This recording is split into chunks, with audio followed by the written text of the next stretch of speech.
16वां अध्याय। रिभु की आज्ञा से निदाब का अपने घर को लौटना। ब्राह्मण बोले, हे नरेश्वर, तदंतर सहस्त्र वर्ष व्यतीत होने पर महर्षि रिभु निदाग को ज्ञानोपदेश करने के लिए फिर उसी नगर को गए।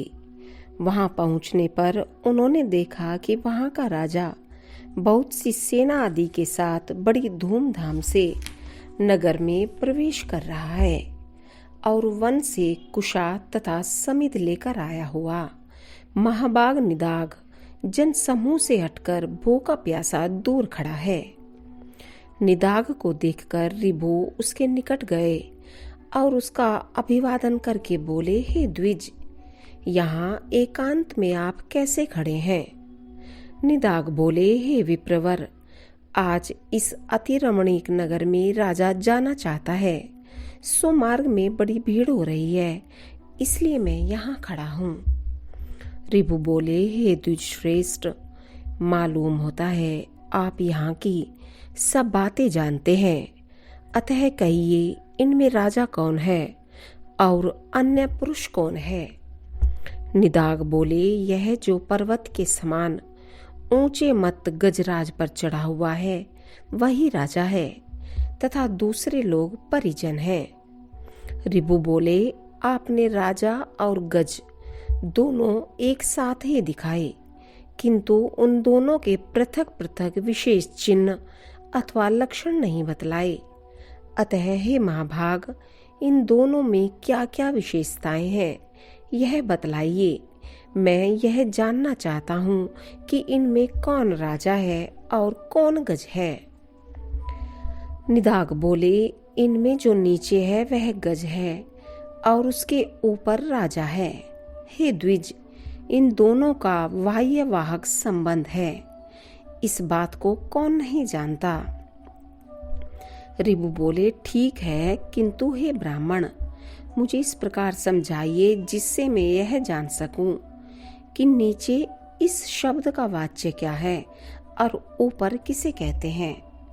ब्राह्मण ने कहा, रिभु के ऐसा कहने पर निदाग ने अकस्मात उनके ऊपर चढ़कर कहा, सुनिए, आपने जो पूछा है वही बतलाता हूँ।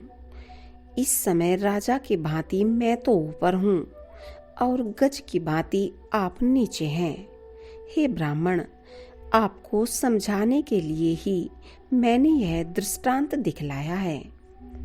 रिभु बोले, हे द्विजश्रेष्ठ, यदि आप राजा के समान हैं और मैं गज के समान हूँ, तो यह बताइए कि आप कौन हैं और मैं कौन हूँ?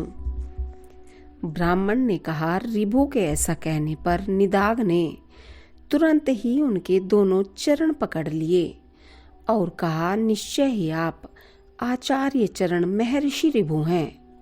हमारे आचार्य जी के समान अद्वैत संस्कार युक्त चित्त और किसी का नहीं है। अतः मेरा विचार है कि आप हमारे गुरुजी ही आकर उपस्थित हुए हैं। रिभु बोले, हे निदाग, पहले तुमने सेवा शुश्रूषा करके मेरा बहुत आदर किया था, अतः तुम्हारे स्नेहवश मैं रिभु नामक तुम्हारा गुरु ही तुमको उपदेश देने के लिए आया हूँ। हे महामते, समस्त पदार्थों में अद्वैत आत्म बुद्धि रखना, यही परमार्थ का सार है जो मैंने तुम्हें संक्षेप में उपदेश कर दिया। ब्राह्मण बोले, निदाग से ऐसा कह परम विद्वान गुरुवर भगवान रिभु चले गए और उनके उपदेश से निदाग भी अद्वैत चिंतन में तत्पर हो गया और समस्त प्राणियों को अपने से अभिन्न देखने लगा।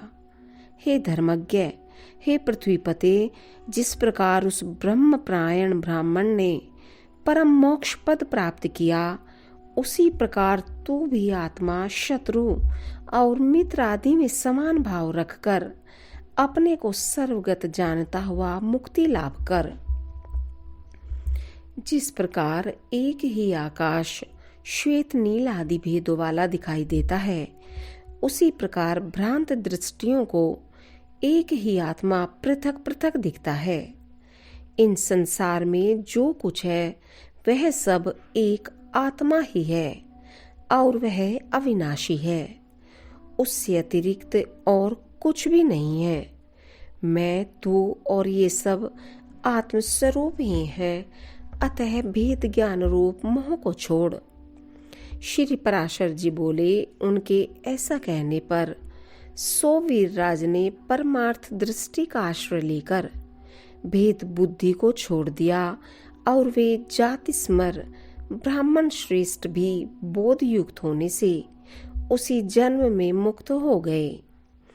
इस प्रकार महाराज भरत के इतिहास के इस सारभूत वृतांत को जो पुरुष भक्ति पूर्वक कहता या सुनता है, उसकी बुद्धि निर्मल हो जाती है और उसे कभी आत्मविस्मृति नहीं होती और वह जन्म जन्मांतर में मुक्ति की योग्यता प्राप्त कर लेता है। इति श्री विष्णु पुराणे द्वितीय अंशे षोडशो अध्याय। इति श्री पराशर मुनि विरिचते श्री विष्णु परतु निर्णायके श्रीमती विष्णु महापुराणे द्वितीयो अंशः समाप्त।